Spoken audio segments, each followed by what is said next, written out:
Hey everyone, I'm Cecil Laird. Fuego here. And this is your Horror Show News Editorial Edition, which you can find right here every single Friday. And if you want, you can watch us deliver the news in proper over at youtube.com/thekingsofhorror, where we will be delivering the stories like the nightly news format. But here, we get a little more relaxed. We loosen the ties a little bit, and we put the stories right here for you guys so you can see them. And then we talk about them how we want to talk about them. So Fuego, what is your opinion on the new Starship Troopers reboot?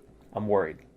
I'm very worried. I have seen what they did with the last two Paul Verhovens, that they turned into PG-13, toning it down, and what was so great about RoboCop and Total Recall and Starship Troopers was the violence, the nudity, the fact that they were hard R's.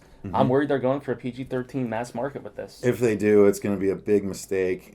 But, I'll bet they will, because outside of, people carnage, it's largely going to be bug carnage, which is green blood and everything, which they don't have to worry about. So. True.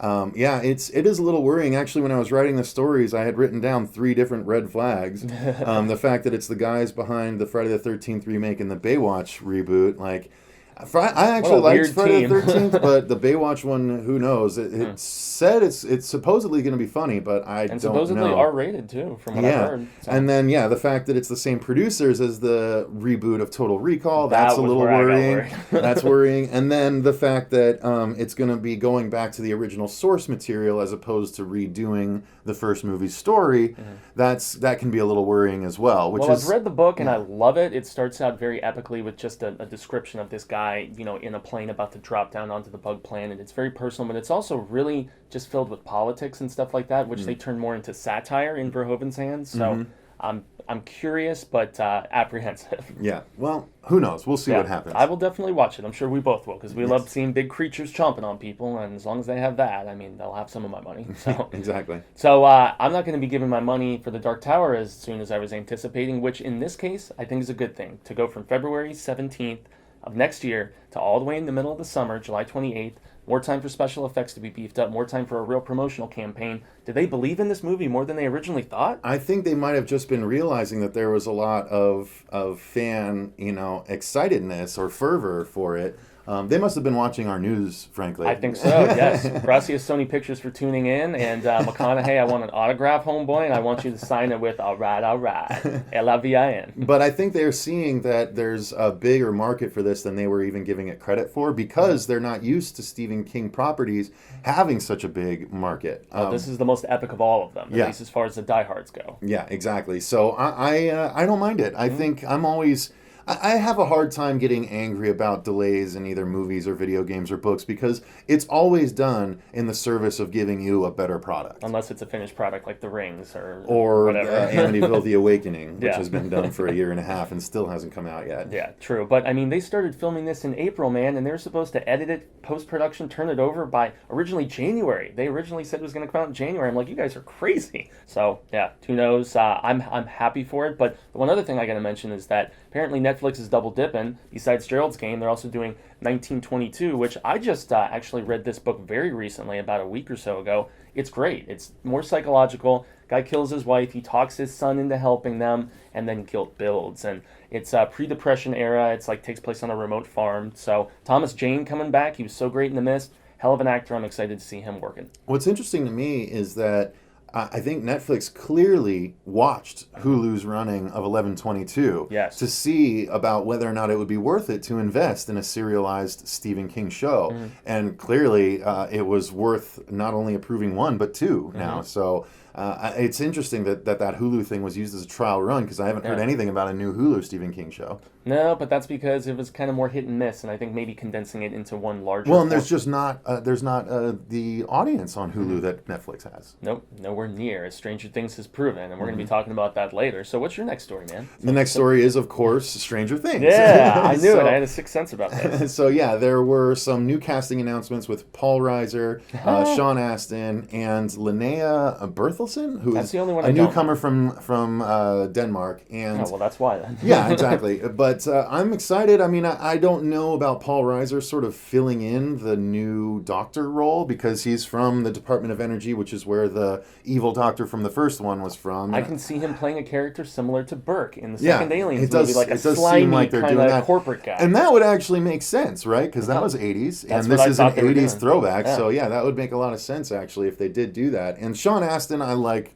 seeing him pop up no matter what. He's just fun to watch. He's in the Goonies, right? Yeah, well, he was in the Goonies and the Lord of the Rings movies and Rudy, and like he's been in tons of stuff. And the most recent Cabin Fever, Patient Zero, not the remake, but he was in Patient Zero, which was the prequel. Yeah, the prequel one, exactly. Interesting. He's all over the place, and I really dig watching him. So I'll be into this. And you know, the new female, she is attractive. So I don't doubt that the Duffer Brothers know better than to cast someone that won't work for the show. So I have faith. Nope, I have faith too in the fact that they're already filming. As we are filming this, they are filming season 2 of Stranger Things. Whoo boy, I am so stoked. And I love the upside down photo of the table read. Did you get to see that? Classy black and white. Yeah, it was really cool. And it's exciting because they obviously confirmed that 11 is coming back as well. Yeah. So I honestly don't think they should have confirmed that.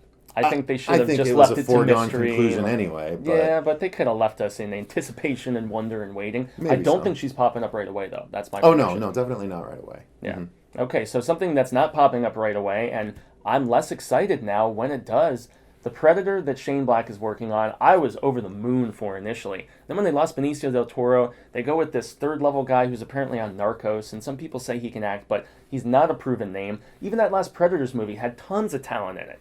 What's going on? The wrong talent. Yeah, really? Oh, I love Topher Grace, and you had Adrian Brody. Yeah, he was great. Lawrence Fishburne was in it too, right? I thought there was a lot of good actors in that. You can't put a stick figure up against the Predator and expect him to win, and not only that, but two of them with Topher Grace too. Well, I don't know if Danny Glover was that foreboding of a physical presence. He had been doing Lethal Weapon at the time. Yeah, but he was playing like a New York cop. Mm-hmm. These guys are playing LA cop? beefy LA cop. Yeah, these guys are playing beefy soldiers, you know, and that's just doesn't. No, it's not. Yeah.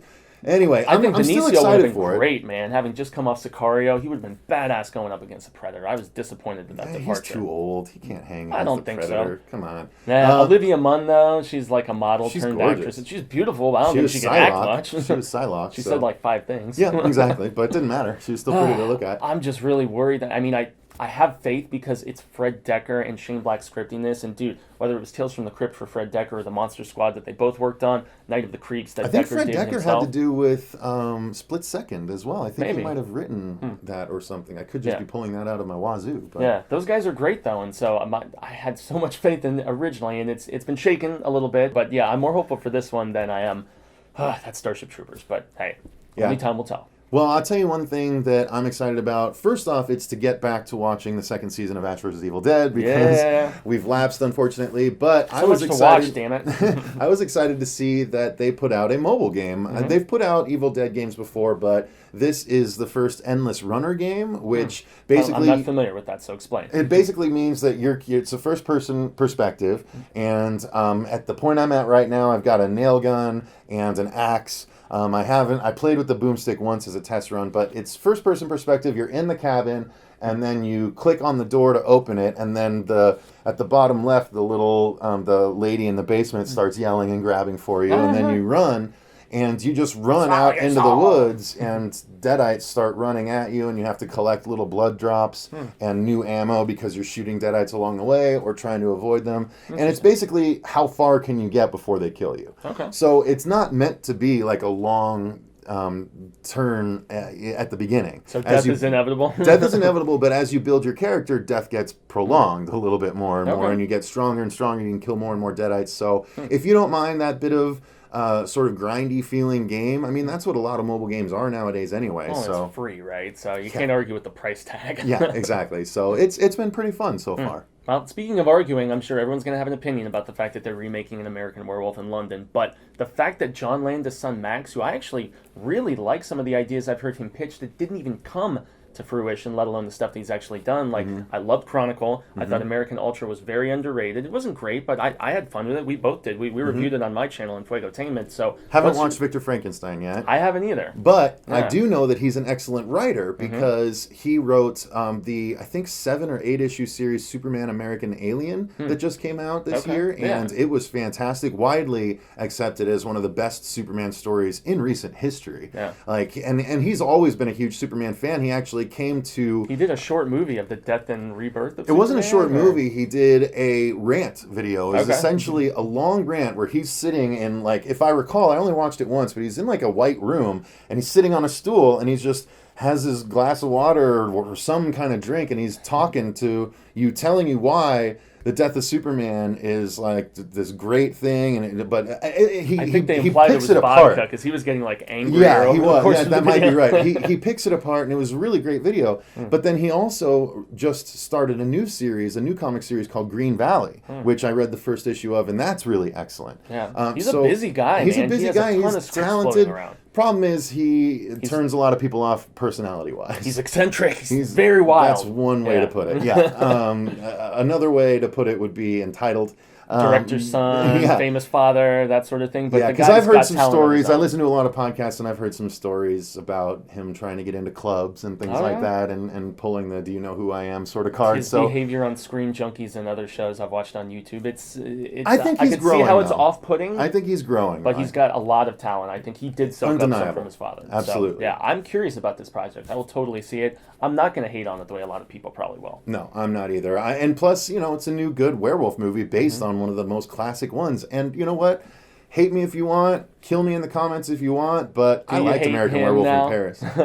I thought that was a fun movie, and the wolves were scary as crap to me when I saw it. Julie Delpy was good in it, but aside from that, I forgot she was even in it. No, I liked the kid from Dead Man on Campus. He was in it. Shout out to Zach. Timeout. Yeah.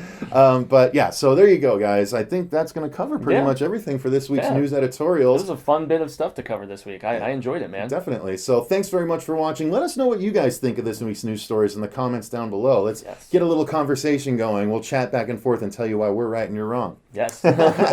We always have opinions. We want to hear yours, and so you can always hear what our opinions are about movies. We do 2 episodes a day, 7 days a week. So like, share, and subscribe here on this channel. Show some love. We always appreciate it. Absolutely. And if you, again, want to watch us deliver the news stories in proper, head to youtube.com/TheKingsOfHorror. Every single Friday we do it, nightly news style. And of course, before we let you go, I wanted to mention, shout out to Mr. Chad Shea at theskeletoninthecloset.com. You guys can check it out. It's a new Halloween tradition, but he had originally donated a little Mr. Bones for us, which is the standard skeleton that comes with the book that he's trying to get out there, which is well worth your time and money. Yeah.